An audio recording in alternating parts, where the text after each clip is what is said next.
ENISA atau European Union Agency for Cyber Security memberikan rekomendasi keamanan IT berupa 10 jenis serangan yang akan menjadi tren sampai 2030 mendatang. Di antaranya adalah sebagai berikut.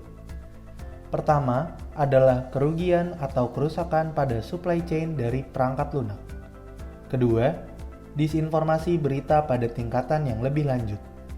Ketiga, risiko otoritarianisme pada pengawasan digital atau hilangnya privasi.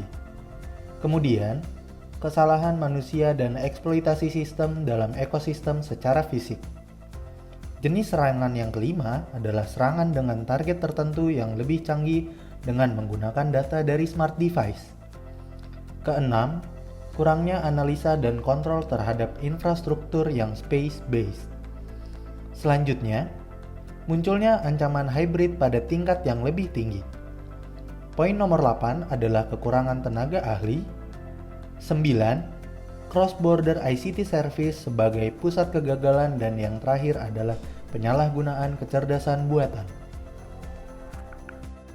Indonesia ada di peringkat kedua dalam daftar 10 negara pemilik startup terbanyak di Asia. Catatan lebih lanjut, data dari 2021 menyatakan jumlah pengguna internet di Indonesia juga berkembang sangat pesat. Dibuktikan dengan jumlah pengguna mobile device mencapai angka 345,3 juta perangkat atau 125,6% dari total populasi. Selain itu, 202,6 juta jiwa telah menggunakan internet atau 73,7% dari total populasi, dan 170 juta atau 61,6% dari total populasi telah menggunakan media sosial.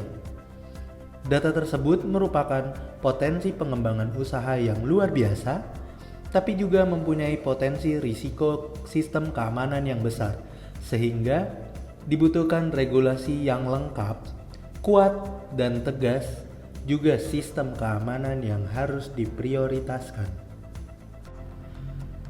Data yang diambil dari Surfshark kuartal 3 tahun 2022 menyatakan bahwa Indonesia masuk dalam peringkat ketiga dari 10 negara dengan kasus kebocoran data terbanyak di dunia.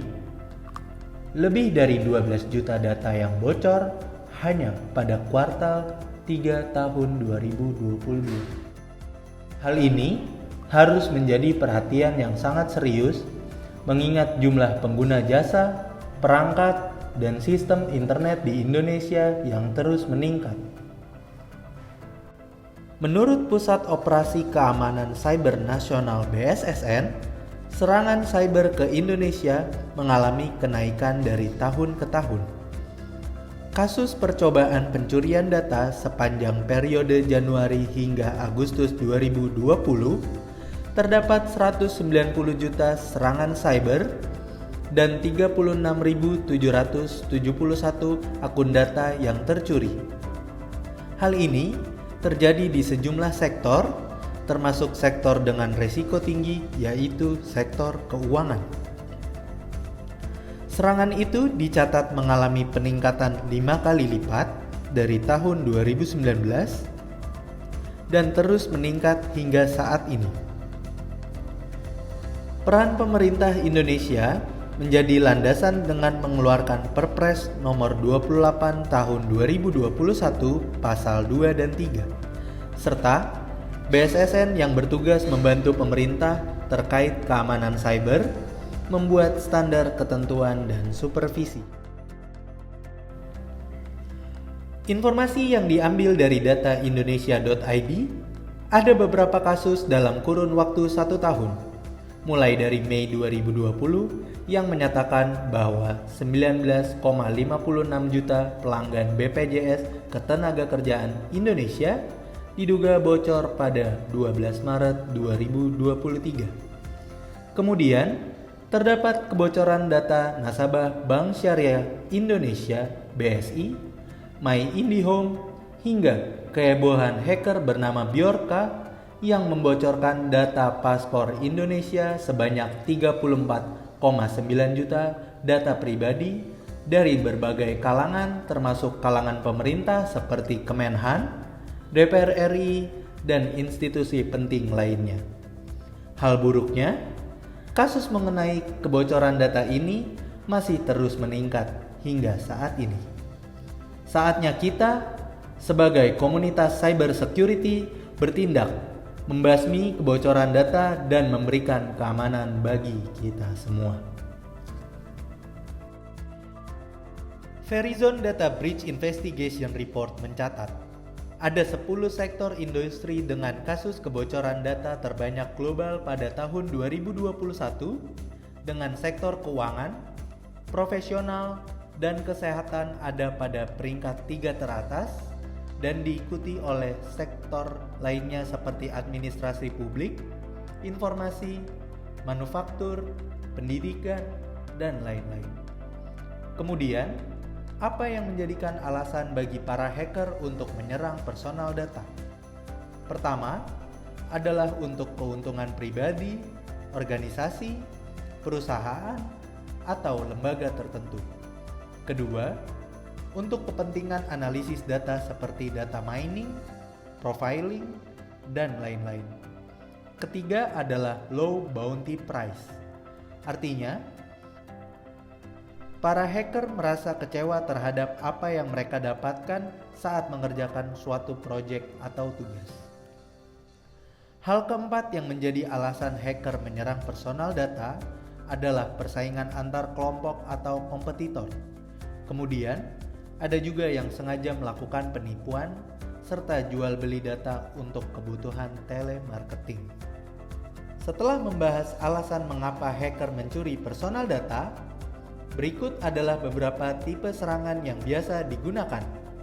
Pertama adalah Structured Query Language (SQL) atau NoSQL injection, di mana penyerang akan mengambil, memodifikasi, atau menghapus data dari database. Tipe serangan kedua adalah IDOR atau Insecure Direct Object Reference, di mana penyerang akan mengakses data akun pengguna lain melalui akun pribadi brute force ID. Kemudian, ada juga serangan CVE atau Common Vulnerabilities and Exposures. Biasanya terjadi jika aplikasi yang dipakai tidak terupdate atau hardware yang memiliki celah keamanan. Terakhir, adalah human error yang pada umumnya terjadi karena minimnya edukasi tentang kerahasiaan data atau kejahatan individu pekerja illegal access. Tentu tidak sampai di situ saja. Dampak yang timbul dari serangan tersebut adalah operational downtime hingga masalah tersebut dapat teratasi dan kembali normal. Organisasi atau yang dinilai lalai melindungi data pribadi maka akan berpotensi terkena legal dispute atau bisa dikategorikan dengan legal liability. Korban peretasan dapat membuat turunnya reputasi dan kepercayaan pada para pengguna, investor, hingga pemerintah. Tentu organisasi atau institusi akan kehilangan energi dan momentum untuk produktivitas, ide, inovasi, jika suatu gagasan diambil oleh pihak lain yang tidak bertanggung jawab. Dampak finansial juga akan menjadi resiko utama yang dihadapi ketika organisasi atau institusi harus mengeluarkan biaya untuk meneliti kasusnya, menerapkan sistem keamanan baru, kompensasi pelanggan, dan lainnya. People, proses, dan teknologi. Berbicara tentang cyber security, 3 faktor ini adalah hal yang saling terkait dan saling berkesinambungan. 3 faktor ini wajib dimiliki oleh setiap organisasi atau institusi yang ingin menjalankan cyber security secara utuh dan benar.